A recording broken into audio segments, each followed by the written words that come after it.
ലോക്സഭാ പ്രതിപക്ഷ നേതാവ് രാഹുൽ ഗാന്ധി ഇന്ന് ഉത്തർപ്രദേശിലെ സംഭലിലെ സംഘർഷ സ്ഥലം സന്ദർശിക്കും. പ്രിയങ്ക ഗാന്ധിയും യു പിയിലെ കോൺഗ്രസ് എംപിമാരും രാഹുലിനോടൊപ്പമുണ്ടാകും. ദില്ലി യു പി അതിർത്തിയായ യു പി ഗേറ്റിൽ രാഹുൽ ഗാന്ധിയെയും സംഘത്തെയും തടയും. ഈ മാസം 10 വരെ സംഭലിൽ നിരോധനാജ്ഞ പ്രഖ്യാപിച്ചിരിക്കുകയാണ്. അതുവരെ പുറത്തുനിന്നുള്ള ആരെയും സംഘർഷ സ്ഥലത്തേക്ക് പ്രവേശിപ്പിക്കില്ല എന്നാണ് ജില്ലാ ഭരണകൂടത്തിന്റെ നിലപാട്.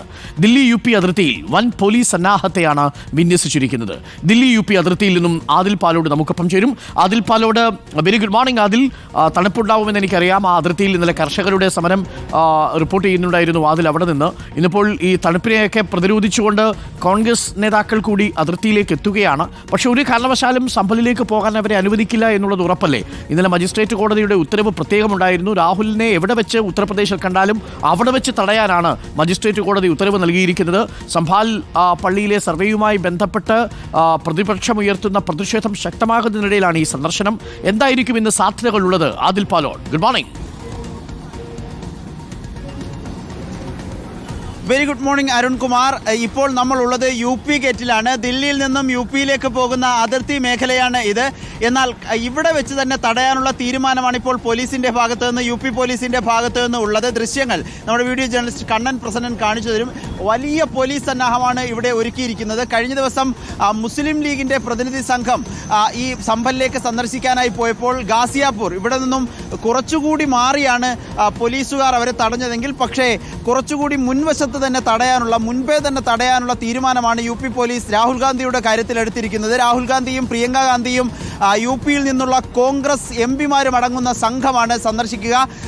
നേരത്തെ തന്നെ അറിയിച്ചിരുന്നതാണ്. അതുകൊണ്ട് തന്നെ വലിയ രൂപത്തിലുള്ള നിയന്ത്രണങ്ങൾ, കർശനമായ നിയന്ത്രണം, പറഞ്ഞതുപോലെ ഡിസ്ട്രിക്ട് മജിസ്ട്രേറ്റിന്റെ ഭാഗത്ത് നിന്ന് നിയന്ത്രണങ്ങൾ പ്രഖ്യാപിച്ചുകൊണ്ട് നേരത്തെ തന്നെ ഉത്തരവിറങ്ങിയിരുന്നു. എല്ലാ ജില്ലകളിലെയും പോലീസ് ഉദ്യോഗസ്ഥർക്ക്, അതിർത്തി മേഖലയിലെ പോലീസ് ഉദ്യോഗസ്ഥർക്ക് ഇത് സംബന്ധിച്ചുള്ള നിർദ്ദേശം കൈമാറിയിരുന്നു.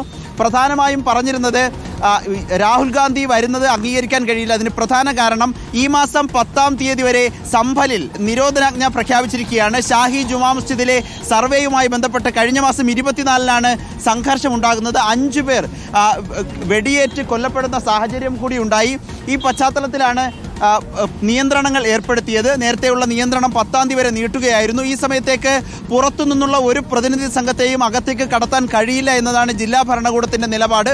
അതുകൊണ്ടാണ് ഈ വിധത്തിലുള്ള നിയന്ത്രണം. നമുക്ക് കാണാം, ഈ 4 ബാരിക്കേഡുകൾ വെച്ചാണ് ഇപ്പോൾ പോലീസ് ഇവിടെ യു പി ഗേറ്റിൽ നിയന്ത്രിക്കുന്നത്. 4 നിര ബാരിക്കേഡുകൾ വെച്ചിട്ടുണ്ട്. ഈ വശത്തു കൂടിയാണ് ദില്ലിയിൽ നിന്നും യു പിയിലേക്ക് കടക്കേണ്ട ഭാഗമാണ് ഈ കാണുന്നത്. ഇവിടെ വാഹനങ്ങൾക്ക് നിയന്ത്രണമുണ്ട്, കർശനമായ പരിശോധനയുണ്ട്. ഈ രാവിലെ തന്നെ, മണിക്കൂറുകൾക്ക് മുൻപ് തന്നെ, ഇപ്പോൾ അറിയിച്ചിരിക്കുന്ന അനുസരിച്ച് 10 മണിക്ക് ഗാസിപൂരിൽ രാഹുൽ ഗാന്ധി എത്തും എന്നുള്ളതാണ്. പക്ഷേ അതിനു മുൻപ് തന്നെ തടയാനുള്ള തീരുമാനമാണ്, ആ ഗാസിപൂരിൽ എത്തുന്നതിന് മുൻപ് തന്നെ തടയാനുള്ള തീരുമാനം ഈ ഘട്ടത്തിൽ വരുന്നു എന്നതാണ് ഏറ്റവും പ്രധാനപ്പെട്ട കാര്യം. വലിയ തോതിലുള്ള പോലീസ് സന്നാഹം ഇവിടെ ഏർപ്പെടുത്തിയിരിക്കുന്നു എന്നതും നമുക്ക് കാണാൻ കഴിയുന്നുണ്ട്. ഏതായാലും രാഹുൽ ഗാന്ധിയെ അകത്തേക്ക് കടത്തിവിടില്ല. ഇവിടെ മാത്രമല്ല, യു പിയിലേക്ക് കടക്കാൻ കഴിയുന്ന എല്ലാ മേഖലകളിലും പോലീസ് ഈ വിധത്തിൽ കർശനമായ നിയന്ത്രണങ്ങൾ, ബാരിക്കേഡ് ഉപയോഗിച്ചും പരിശോധനയും മറ്റുമായി നിയന്ത്രണങ്ങൾ ഏർപ്പെടുത്തിയിരിക്കുന്നു. രാഹുലിനോടൊപ്പം പ്രിയങ്ക ഗാന്ധിയും മുതിർന്ന കോൺഗ്രസ് നേതാക്കളും ഒക്കെയുണ്ട്. അപ്പോൾ വലിയ ഒരുക്കമായിരിക്കും ഉത്തർപ്രദേശിലെ പോലീസ് നടത്തുക. നമ്മൾ നേരത്തെ കണ്ടതാണ്, കഴിഞ്ഞ തവണ ഈ ഉന്നാവിലേക്കും അതേപോലെ മറ്റ് സ്ഥലങ്ങളിലേക്കുമൊക്കെ ഉത്തർപ്രദേശിൽ രാഹുൽ ഗാന്ധി സന്ദർശനം നടത്താൻ എത്തുന്ന സമയത്ത് വലിയ രീതിയിൽ ഈ കർഷക സമരത്തിലൊക്കെ പങ്കെടുക്കാനൊക്കെ എത്തുന്ന സമയത്തുമൊക്കെ ഇതേപോലെ പോലീസ് ബാരിക്കേഡുകൾ വെച്ച് തടഞ്ഞത് നമ്മൾ കണ്ടതാണ്. അതേപോലെ ഒരു സീനായിരിക്കും ഇന്ന് നമ്മളെ കാത്തിരിക്കുന്നത് 10 മണിക്കല്ലേ. വലിയ രീതിയിൽ ഒരു പ്രതിഷേധം കോൺഗ്രസിന്റെ ഭാഗത്തുനിന്നുണ്ടാവും. സമാജ്വാദി പാർട്ടി നേതാക്കളും ഉണ്ടെന്ന് തോന്നുന്നു അല്ലേ? അരുൺ, കഴിഞ്ഞ ദിവസം അഖിലേഷ് യാദവും സംഘവും അകത്തേക്ക് കടക്കാൻ ശ്രമിച്ചു, സംഭലിലേക്ക് പോകാൻ ശ്രമിച്ചു. പക്ഷേ കടത്തിവിട്ടില്ല. ഒരാളെയും കടത്തിവിടേണ്ടതില്ല എന്നതാണ് ഇപ്പോഴുള്ള നിർദ്ദേശം, ജില്ലാ മജിസ്ട്രേറ്റിൻ്റെ നിർദ്ദേശം. അതുകൊണ്ട് തന്നെ ഇപ്പോഴുള്ള സംഘർഷാവസ്ഥയ്ക്ക് അയവ് വരുത്തുന്നതുവരെയും ഈ നിലയിലുള്ള പ്രവർത്തനങ്ങൾ തുടരണം എന്നുള്ളതാണ് ഇപ്പോഴുള്ള തീരുമാനം. അതുകൊണ്ട് തന്നെ അകത്തേക്ക് കടത്തിവിടാനുള്ള സടക് പൂര ബന്ദ് കരേ ഇവിടെ പോലീസ് ഉദ്യോഗസ്ഥർ വലിയ തോതിൽ ഇവിടെ കാണാം. ഏതായാലും ACP അടക്കമുള്ള വലിയ സംഘമുണ്ട്. Delhi U P U P ഗേറ്റിൽ ഉന്നത പോലീസ് സംഘമടക്കം ഉണ്ട്. ഇവർ നൂറുകണക്കിന് പോലീസ് ഉദ്യോഗസ്ഥർ ഇവിടെ എത്തിയിരിക്കുന്നത് നമുക്ക് കാണുകയും ചെയ്യാനാകുന്നുണ്ട്. ഏതായാലും വലിയൊരു സംഘർഷത്തിലേക്ക് കാര്യങ്ങൾ പോകുമോ എന്നതാണ് ഇപ്പോൾ സംശയിക്കുന്നത്. ഗാസിപൂരിൽ വെച്ച് തടയുമെന്നതാണ് നേരത്തെ കോൺഗ്രസുകാർ കരുതിയിരുന്നത്. അതുകൊണ്ട് തന്നെ ആ സമയത്ത് ഗാസിപൂരിലേക്ക് കോൺഗ്രസ് പ്രവർത്തകർ കൂട്ടമായി എത്താൻ യു പിയിലെ കോൺഗ്രസ് നേതൃത്വം ആഹ്വാനം ചെയ്തിരുന്നു. പക്ഷേ ഇനി അത് ഇവിടെ യു പി ഗേറ്റിലേക്ക് ദില്ലിയിൽ നിന്നും യു പിയിലേക്ക് കയറുന്ന ഭാഗമാണ്. അവിടെ വെച്ച് തന്നെ തടയാനുള്ള തീരുമാനം വന്നതോടെ ആ ഭാഗത്തേക്ക് പ്രവർത്തകരെ എത്തിക്കാനുള്ള ശ്രമമാകും യു പി കോൺഗ്രസിന്റെ ഭാഗത്ത്. കോൺഗ്രസ് അദാനി വിഷയത്തിലാണ് ശ്രദ്ധിക്കുന്നത് എന്നൊരു പരാതി ഈ സമാജ്വാദി പാർട്ടിക്ക് ഉണ്ടായിരുന്നു. അപ്പോൾ ആ പരാതി തീർക്കാനും ഇന്നത്തെ ഈ സന്ദർശനം സഹായിക്കും. ഒരുപക്ഷെ കുത്തിയിരുന്നുള്ള പ്രതിഷേധവും ഒക്കെ നമുക്കിന്ന് കാണേണ്ടി വരുമായിരിക്കും. അങ്ങനെയാണെങ്കിൽ അതൊരു വലിയ കാഴ്ച തന്നെയായിരിക്കും അല്ലേ 10 മണിക്ക്?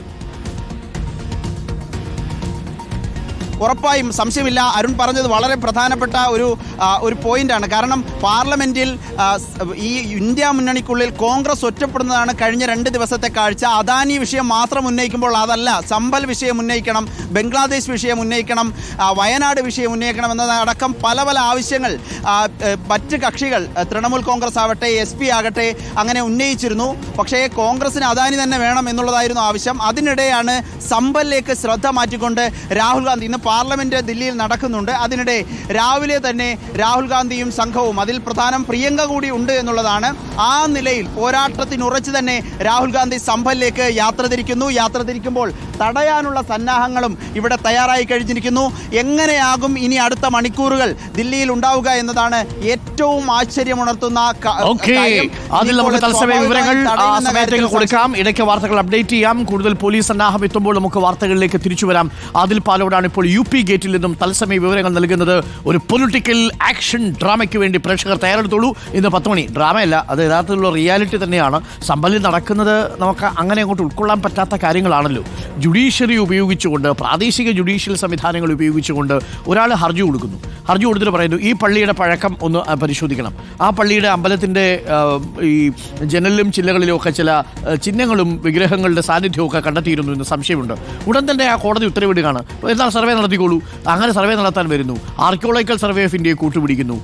ഇതൊക്കെ നടക്കുന്ന ഇന്ത്യ രാജ്യത്തൊരു നിയമമുണ്ട്. 1991 നടപ്പിലാക്കിയ ഒരു നിയമമാണ് the religious places worship act എന്ന് പറയുന്ന ഒരു നിയമം.